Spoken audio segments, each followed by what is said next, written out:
The coffee shop buzzed with the usual morning rush, hurried office workers grabbing their caffeine fix, college students buried in their laptops, and the occasional regulars savoring their steaming cups of coffee. Amid the chaos, Maya darted between tables, her movements swift and precise. At 25, she had mastered the art of balancing trays while plastering on a polite smile.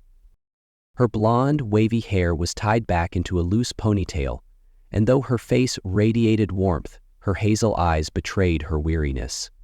Between this job and her evening shifts at the bookstore, Maya hardly had a moment to breathe. Every dollar she earned went toward paying off the crushing debts her father had left behind and ensuring her younger sister, Emily, got the medical care she desperately needed. "Double latte for table 3, the barista at the counter called, snapping Maya back to reality. She grabbed the tray, weaving through the crowd with practiced ease. At table 3 sat a lone man, noticeably different from the usual clientele. His tailored gray suit and polished demeanor stood out against the casual chaos of the shop. He looked up as Maya approached, his sharp green eyes meeting hers. "Your latte, sir," she said, setting the drink down with a polite nod. "Thank you," he replied, his voice calm but commanding. As Maya turned to leave, his voice stopped her. "You seem like someone with a story." Caught off guard, Maya hesitated. "Everyone has a story, I suppose," she said lightly. "True," he said, a faint smile tugging at his lips. "And some are worth hearing." The words lingered in Maya's mind as she moved to the next table, unaware that this chance encounter with Victor Grayson would change her life forever. A week later, Maya was wiping down tables during a rare lull in the morning rush when Victor Grayson walked into the coffee shop again. This time, he wasn't carrying the quiet, observational air she remembered from their first encounter. He moved with a purpose, his sharp green eyes scanning the room until they found her. "Morning, Miss Maya," he greeted as he approached the counter. Maya blinked, surprised that he remembered her name. "Good morning, sir. Back for another latte?" "Not quite." His tone was steady, almost businesslike. "I was hoping for a conversation." Maya hesitated, glancing at the clock. She still had tables to clear and orders to run, but something about his voice and the weight of his presence made her pause. "All right," she said cautiously, nodding toward an empty table by the window. They sat across from each other, Victor's expression unreadable as he studied her. Finally, he spoke. "I don't believe in wasting time, so I'll get straight to the point. I have a proposition for you." Maya leaned back, her eyebrows knitting together. "What kind of proposition?" "I need a companion," Victor said, his words precise. "Someone to share my remaining years not out of love or romance, but as a partnership. In return, I'll clear your debts, cover your sister's medical expenses, and ensure you're financially secure for the rest of your life."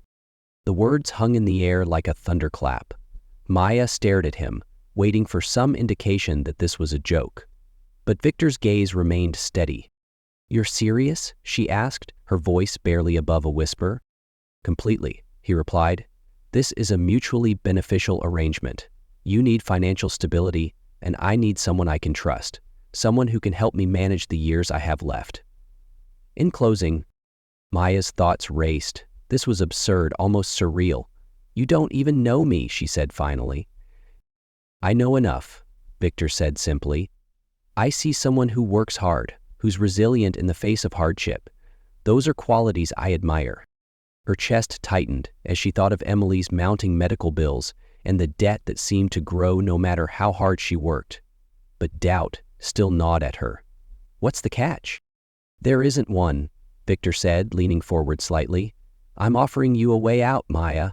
The choice is yours." She sat in silence, her heart pounding. Desperation and logic clashed within her, but one thing was clear: this wasn't an opportunity that would come again. Finally, she took a deep breath and met his gaze. "I'll need some time to think about it." Victor nodded. "Take all the time you need." As he rose to leave, he handed her a business card. "But don't wait too long. Life doesn't often give second chances." Maya watched him walk out the door, the card trembling in her hand as the weight of his proposition began to sink in. It was like asking someone for their marriage license. 2 days later, Maya stood outside the gates of Victor Grayson's estate, clutching the strap of her worn leather bag. The sprawling property was a world away from her cramped apartment, a sleek, modern mansion surrounded by perfectly manicured gardens. She pressed the intercom button, her heart pounding. "Miss Maya?" A crisp voice crackled through the speaker. "Mr. Grayson is expecting you."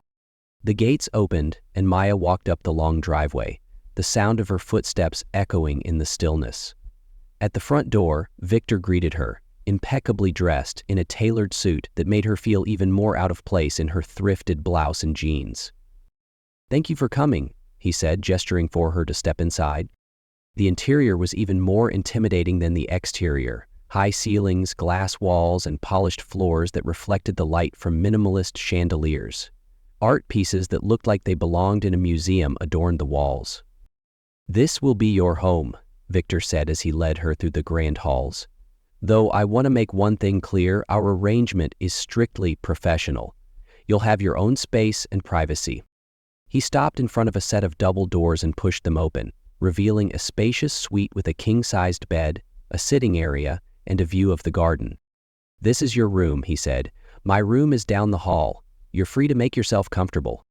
Maya nodded, clutching her bag tightly. "Thank you," she said, though the words felt hollow in the grandeur of the moment. Over the next few days, Maya began to settle into her new surroundings, though the house felt cold and unwelcoming. Victor, true to his word, treated her with respect but maintained a certain distance. Their interactions were brief and polite, often limited to breakfast conversations where he asked about her plans for the day. But as Maya explored the house, she started noticing hints of the man behind the wealth. Papers filled with figures and charts cluttered his study. Photographs of community centers and smiling families hung in one of the halls. It became clear that Victor wasn't merely a man of wealth, he was a man of purpose. Maya couldn't shake the feeling that there was more to him and this arrangement than met the eye. One quiet afternoon, as Maya wandered the house to familiarize herself with its endless halls, she passed by Victor's study. The door was slightly ajar, and the sound of his voice stopped her. "I want the bills handled immediately," Victor said, his tone firm but calm. "Her sister's medical care is non-negotiable." Maya froze, her heart pounding. Carefully, she peeked through the gap in the door. Victor sat at a large mahogany desk, speaking into a phone. "And her dad's?" the person on the other end asked. "Cleared," Victor replied without hesitation, "but I don't want her to know. This isn't about gratitude. It's about giving her a real chance." Maya's breath caught in her throat. She backed away from the door, her mind racing. She had assumed their arrangement was purely transactional, a way for both of them to solve their respective problems. But Victor was going far beyond their agreement, helping her family quietly and selflessly. Later that evening, during their usual breakfast meeting, Maya found herself unable to hold back. "Why are you doing all of this for me?" she blurted out, her voice trembling. Victor set down his coffee cup and looked at her, his sharp green eyes softening. "Because I can," he said simply. "That's not an answer," she pressed, leaning forward. "You didn't have to help my sister or pay off the debts. Our arrangement didn't include any of that." Victor studied her for a moment before replying, his tone thoughtful. "I've lived long enough to understand that sometimes people just need a little help to get back on their feet. You reminded me of myself when I was younger, determined, resilient, fighting for something bigger than yourself. I've been in your position, Maya. I know what it feels like to need a lifeline." Maya felt a lump rise in her throat as she listened. For the first time, she saw Victor not as a wealthy benefactor but as someone who genuinely cared about making a difference. "Thank you," she whispered, her voice barely audible. Victor nodded, returning to his coffee. "Don't thank me yet," he said with a faint smile. "The real work is just beginning." In the weeks that followed, Victor began introducing Maya to his philanthropic work. Each morning, he would invite her to join him in meetings with his staff or accompany him on visits to community projects he had funded. At first, Maya felt overwhelmed by the sheer scale of his operations. housing initiatives, education programs, and healthcare funds that supported thousands of lives. "This is where wealth matters," Victor explained one afternoon as they toured a housing development for low-income families. He gestured to the newly built homes where children played in the yards and parents greeted them with grateful smiles. Not in luxury or status, but in creating opportunities for those who need them. Maya listened, her heart stirred by the stories of the people they met. For the first time in years, she felt a sense of purpose beyond her own survival. Victor noticed her growing interest and began mentoring her more directly. One afternoon, he handed her a folder filled with proposals. "Choose one project," he said, "something you care about. Focus on it, learn everything you can, and make it happen." Maya hesitated, unsure of where to begin, but as she flipped through the files, one project caught her attention: a housing initiative for single mothers. It reminded her of her own mother's struggles after her father had passed, juggling work and parenting with little support. With Victor's guidance, Maya threw herself into the project. She visited construction sites, met with the women who would benefit, and worked closely with the team to ensure every detail was handled with care. The work was exhausting but deeply rewarding. One evening, as they returned home after a long day at the site, Maya turned to Victor in the car. "I never thought I'd be doing something like this," she admitted, her voice filled with wonder. "I knew you had it in you," Victor replied, his tone warm. "You just needed the right opportunity." Maya smiled, her confidence growing with each passing day. By the time the project was completed, she felt a pride she hadn't known was possible. At the opening ceremony, Maya watched as the first families moved into their new homes, tears streaming down her face. When Victor approached her, she turned to him and said, "Thank you for believing in me." Victor smiled. "I didn't just believe in you, Maya. I knew you could do it." And this is just the beginning. The evening of the housing project's completion marked a turning point for Maya. Victor hosted a grand celebration at his estate, inviting donors, community leaders, and families who had directly benefited from the initiative.